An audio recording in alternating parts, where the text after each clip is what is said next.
Sabe aquele frio na barriga, aquela paralisia que dá só de pensar em errar na frente dos outros? Pois é, isso é o tal do medo de falhar em público. E hoje a gente vai ver que ele é muito, mas muito mais do que um simples nervosismo. Vamos direto ao ponto. Esse medo funciona como um muro invisível. Você não enxerga, mas ele está lá. E ele te barra, te impede de avançar, mesmo quando não tem nada, absolutamente nada na sua frente. Pensa com sinceridade. Aposto que na hora veio uma situação na sua cabeça, né? É exatamente por causa dessa preocupação que um monte de ideia boa nunca sai do papel e muito projeto legal acaba engavetado. E esse muro aparece de vários jeitos no dia a dia. É não postar aquela ideia que pareceu genial por medo do que vão comentar. É ficar de boca fechada numa reunião quando sua opinião podia, sei lá, mudar tudo. É aquele projeto que você não começa porque todo mundo vai ver, a opinião que você engole, o hobby novo que você nem tenta para não parecer bobo no começo. Tudo isso para evitar o tal do julgamento. E aqui tá o pulo do gato. Para a gente entender esse medo, precisamos separar as coisas.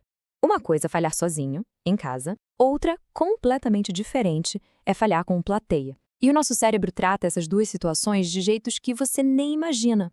Olha só que interessante a diferença. Quando a falha privada é um problema técnico, o código quebrou, a receita desandou, o que a gente sente? Frustração. A gente perdeu tempo, talvez um pouco de dinheiro. Ação? Ué, conserta e tenta de novo. Simples. Agora, quando a falha é pública, aí a coisa muda de figura. Vira uma ameaça social. O foco não é mais o erro, é a nossa imagem, o nosso status. O sentimento não é frustração, é vergonha. E o que a gente faz? Tenta se esconder, se justificar.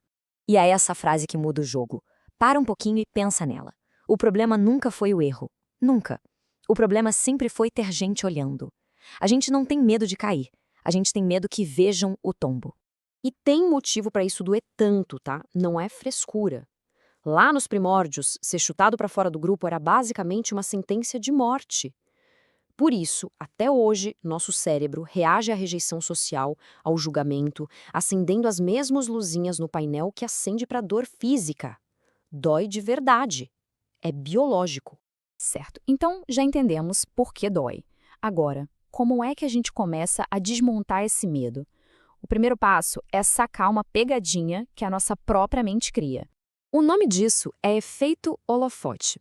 É aquela sensação de que tem uma luz fortíssima apontada para a gente o tempo todo, só esperando a gente tropeçar para iluminar o nosso erro.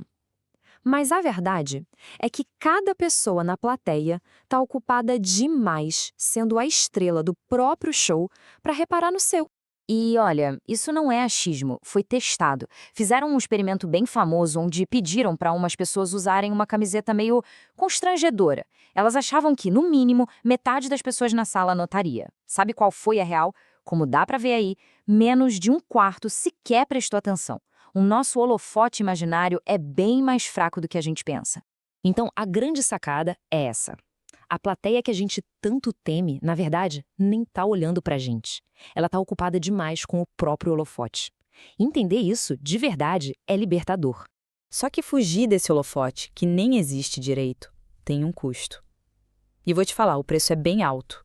Para não sermos julgados, a gente se sabota. A gente cria umas armadilhas perfeitas para ficar parado. O perfeccionismo, aquele só vou lançar quando tiver 100%. O planejamento infinito, que é só um jeito chique de não fazer nada. A comparação, né, de olhar para o palco do outro que já está no show há anos, e aquela vozinha interna que é a nossa pior crítica. Isso me lembra muito uma frase do James Clear, o autor de Hábitos Atômicos.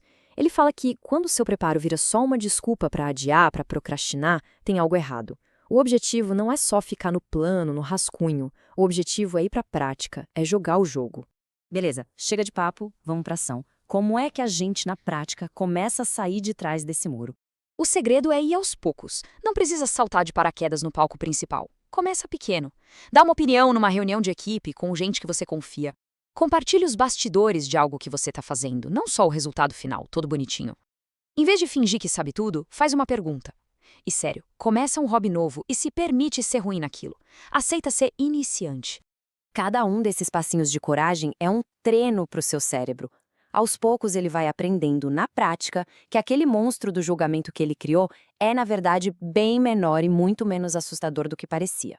E agora, a gente chega na parte mais importante, a hora da virada de chave, de colocar tudo isso para funcionar de verdade.